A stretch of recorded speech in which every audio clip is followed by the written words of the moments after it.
I was quite a fat child. I played a lot of sports. You wouldn't think so because of my physique, but I did. And one of the sports I frequently dabbled with was basketball. Played for about 5 years, loved it. So when I was given the opportunity to make a basketball commercial, I thought, what better way to relive my girthy childhood than to make a basketball ad? So I thought I'd give you a bit of a breakdown. I'll let you watch it first and then we'll talk about it after.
So that was it.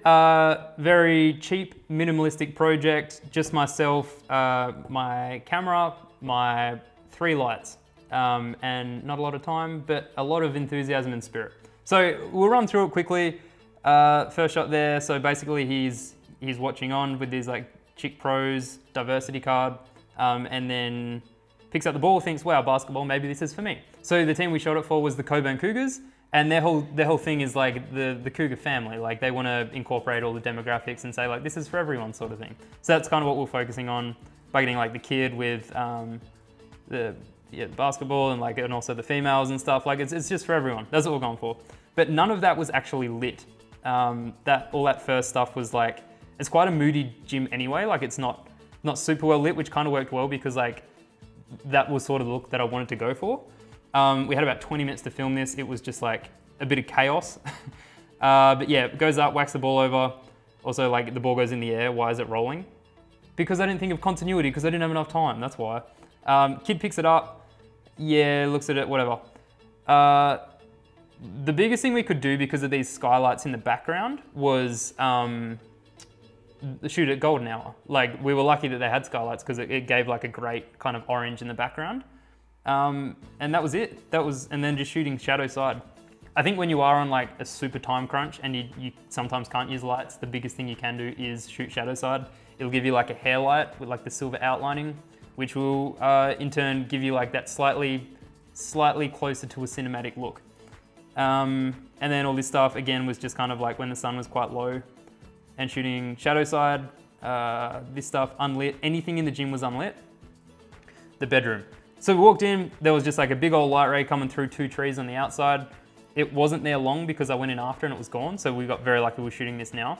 I got my haze cam, I threw it around and it just like emphasized that light ray. And then I just put a little blue thing in the corner and I had my other softbox in the other corner of the room, just out of vision to the right there, which you can kind of see on his leg, on his knees. I kind of like how that came out except for the wall. There's like a big ass blank wall. I would have liked something more going in the corner. I probably should have even opened his laptop to make that look like that would justify or motivate the blue light that's going on over there. And then for this locker room scene, I just had my 120D with the softbox just on the other side of them, out of shot. Really soft, really close, really low. And then I also had a RGB light on like a gold kind of thing. And I put that like above, almost as like a secondary hair light. And that just sort of, it didn't really do a lot, but I feel like it sort of just helped for their skin tone and stuff like that. And then they walk out into this hallway. And this is probably the worst lighting, but I was using anamorphics. I wanted a flare. The only thing I could think to do was to blast a light straight into it. So I put a light at the end of the hallway. And I knew as soon as the shoulders of the athletes moved and I would be looking straight at the light, I'd get a blue flare. And then for this cinema scene as well, I had the light just out of shot, but the same sort of thing. where like there's not a lot going on in the background. So I kind of try to hide flaws with flair. Not a motto to live by, but that's what we're doing because it's a cheap production. And so I feel like, again, here you're looking straight into the light. You can't see it because it blows out, but it's like the kids watching basketball, and it kind of detaches from the fact that there's a big vacant wall in the background, and you can even kind of see the shadow of the light on the wall now that I'm just looking at it now. Tragic, but again, the flare, you're kind of like, oh, the average consumer isn't maybe not going to notice that. So yeah, we got away with that. And then back in the room, again, another flare to kind of get, yeah. That one's probably a better composition because there's not so much of that vacant white wall. And anything in the gym was not lit. Again, not lit. That was just golden hour. And yeah, that's pretty much it. Kid sees ball, throws back, bang. So the gear I was using for this one was the Red Dragon X with my Atlas Anamorphics and a quarter Pro Mist. I think I went a quarter for most of it. I use the 40mm because it's like the most universal. If you're running gunning, there's like not a lot of time to switch lenses. The worst and best feature of the Red is when you drop the resolution, it crops in. So you can almost use that as multiple lenses. I didn't really go below like 4K. I think I went 3K once, but didn't go below 4K.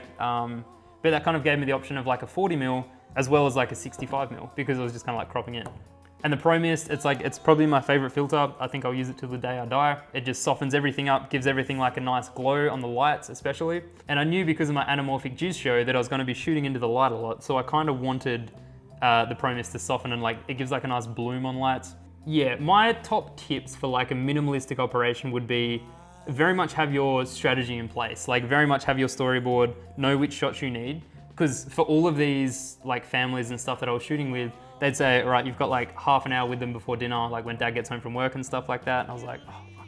Like what can you really do in half an hour? So like you need to know exactly what shot you're gonna do and don't overshoot it because that's something I do all the time is like, I'll start shooting it. Even like events and stuff like that, I just overshoot the heck out of it because I'm like, I've got time. I'll just shoot every angle if I can't think of what angle would look best. But yeah, go in, suss the place out, have a bit of a game plan of like what you're gonna do where, which we didn't for the family homes. That was like the first time I saw them. I just kind of had to work with what was going on. I hope it inspires you to think like, maybe I don't need a whole bunch of people and like crazy gaffer setups to make something that looks half decent. And I think that's like, it's an ode to how many hats you need to wear as the modern one-man band solo filmmaker, where you have to be your own like producer, lighter, director, DP, literally everything, editor. And yeah, if that's the route you want to go, then I think you got to kind of think on your feet a bit and shoot shadow side, and you'll be fine.